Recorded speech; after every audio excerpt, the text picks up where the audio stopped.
Buenos días, bienvenidos a All Madrid for All en su Jornada Internacional de Turismo Accesible. Vamos a comenzar rápidamente con la primera mesa técnica.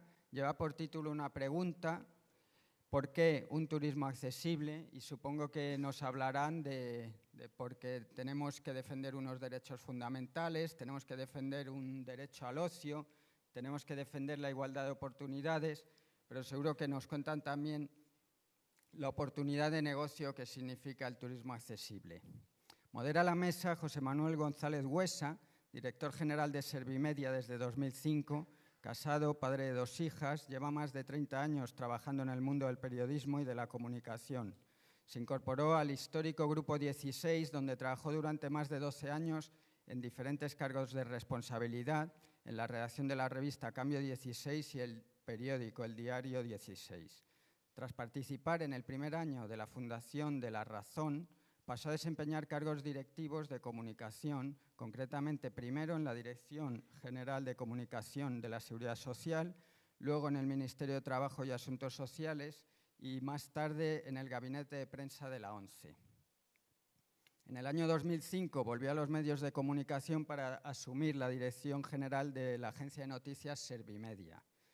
Es director de las publicaciones Perfiles y Cermi.es, además de articulista en otros medios, conferenciante en diferentes foros, organizador de seminarios, director de cursos en distintas universidades, moderador de desayunos informativos. También ha formado parte de la Junta Directiva de la Federación de Asociaciones de Periodistas. Ha sido presidente de la Asociación de Informadores de la Salud y ha participado en la Junta Directiva de Forética. Jurado de diferentes premios periodísticos, empresariales e institucionales y profesor universitario en diferentes másteres. Es además contertulio habitual del programa La Mañana de la 1 y de los desayunos de Televisión Española, y en 2014 recibió el premio Ondas por el 25 aniversario de Servimedia. Ha sido galardonado recientemente con el premio Foro Justicia y Discapacidad. Como ven, les dejo en buenas manos. Gracias. Muchas gracias. ¿Se oye, no? Sí. Muchísimas gracias por la presentación. Vamos a empezar rápidamente porque llevamos ya pues 20 minutos de retraso y en teoría esto termina a las 12 menos cuarto, así que vamos a intentar ser lo más rápidos posibles. Como decía la persona que me ha presentado, nos hacemos una pregunta: ¿por qué un turismo accesible? Y creo que es una pregunta absolutamente pertinente, primero por el país donde estamos, España, que es una de las grandes potencias del mundo en asuntos de turismo. En segundo lugar, por quien lo organiza, por PREDIF, y con la colaboración de Vodafone, porque la discapacidad tiene que formar parte de la sociedad y, por tanto, ese 10% de media de población que hay en todo el mundo, de personas con discapacidad, también tienen derecho a vivir y a disfrutar de un turismo accesible para todos, quien al final beneficia a toda la sociedad. Voy a presentar a las personas que me acompañan y voy a pedir a Ivor Ambrose que suba a hacer una presentación, ¿no? Pues sube si quieres y te voy presentando. ¿Pasas aquí? Thank you. Ivor Ambrose trabaja como consultor independiente en la gestión de investigación y proyectos para organizaciones del sector público sin ánimo de lucro y empresas. En el año 2006 se le ocurrió la idea de crear un grupo internacional que incluía a varios países con la idea de formar y desarrollar la gerencia y, como decía, una red europea que al final se denominó Red Europea para el Turismo Accesible.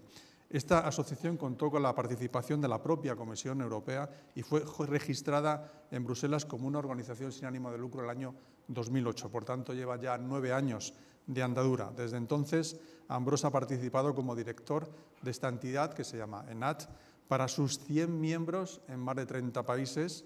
Él nació en Inglaterra, pero vive también en Grecia, con lo cual tiene esta ambivalencia de país nórdico o país del norte de Europa, mejor dicho, y país del sur de Europa.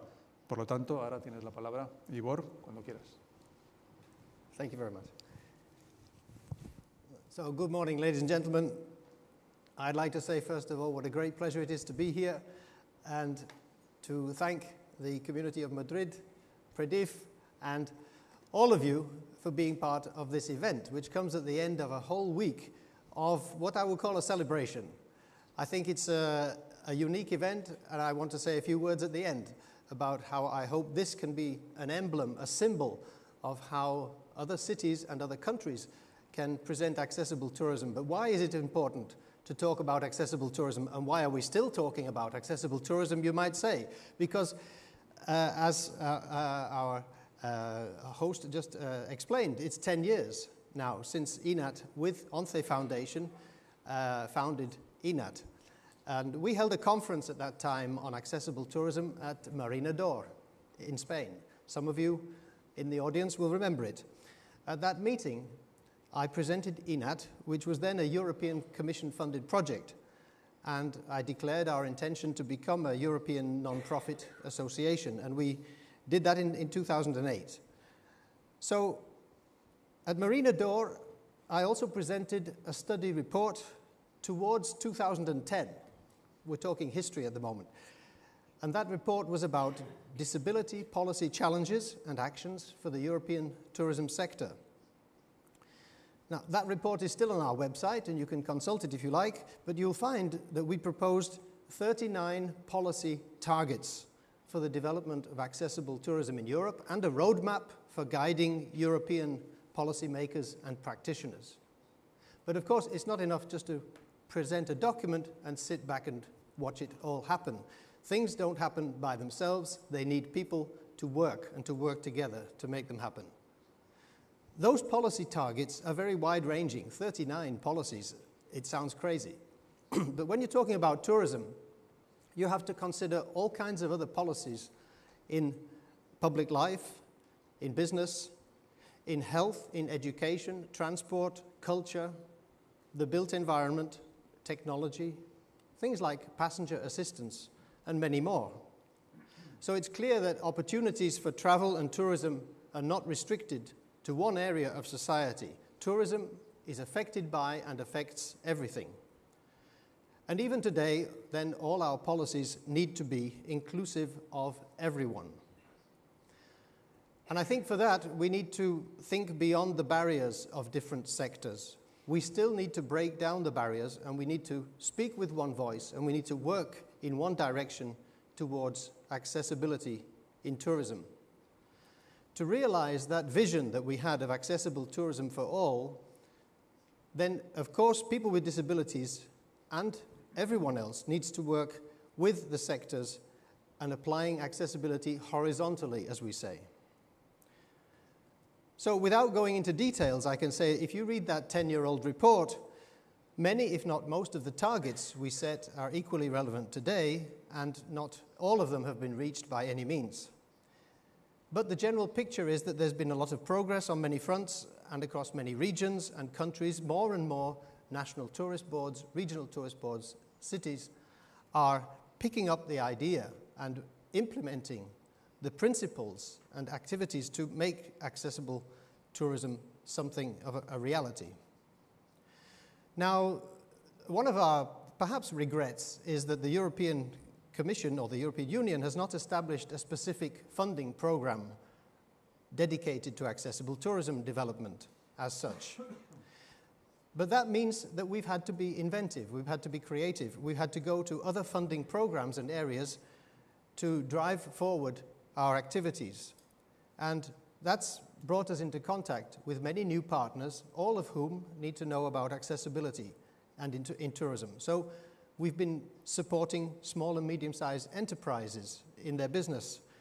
We've been working on vocational training, on urban and regional development, on transportation and mobility, and cultural heritage, and of course, research and technological innovation. With all these efforts, we're trying to join up tourism and make it something that everyone can enjoy. As you will know, private businesses are the backbone of tourism provision, and many have risen to the challenge to make their services more accessible.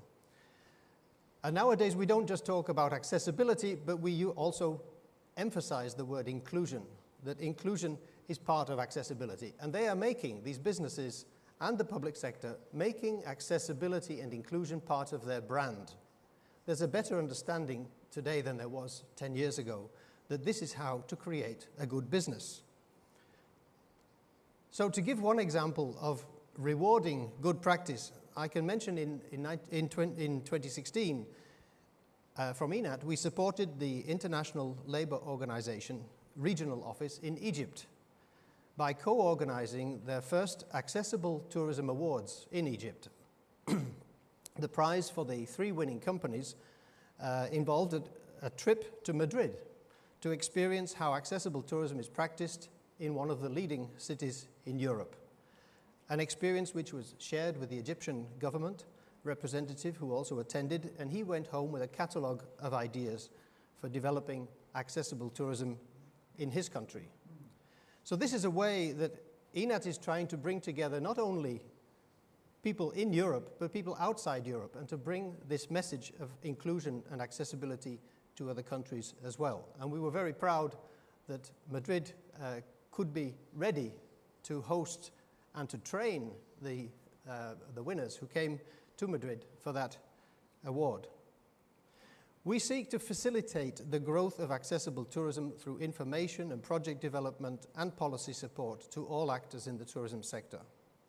And our website, if you don't know it, at accessibletourism.org, has provided a continuous record of developments in accessible tourism for over 10 years. And we publish news, events, projects, and good practices, not only from our ENAT members, but also for many initiatives and actions by others who are on the same road. So we've come far in 10 years, but we still have a long way to go. And where are we today? In 2016, of course, the United Nations World Tourism Organization, they chose the theme of promoting universal accessibility for the World Tourism Day, which was celebrated in Bangkok, Thailand, and where I was honored to give the keynote speech. So that shows that we have reached a certain level where we're talking to world leaders, ministers of tourism, on accessible tourism. I think by now most people in the tourism sector know something about accessible tourism, but we've not finished our work. There's still far to go, even in highly developed Europe, where we find there's only a very small fraction of the supply of tourism which is accessible, maybe something like 10%, which is advertised as accessible. So there's still a long, long way to go. This year, 2017, then, has been proclaimed by United Nations World Tourism Organization as the International Year of Sustainable Tourism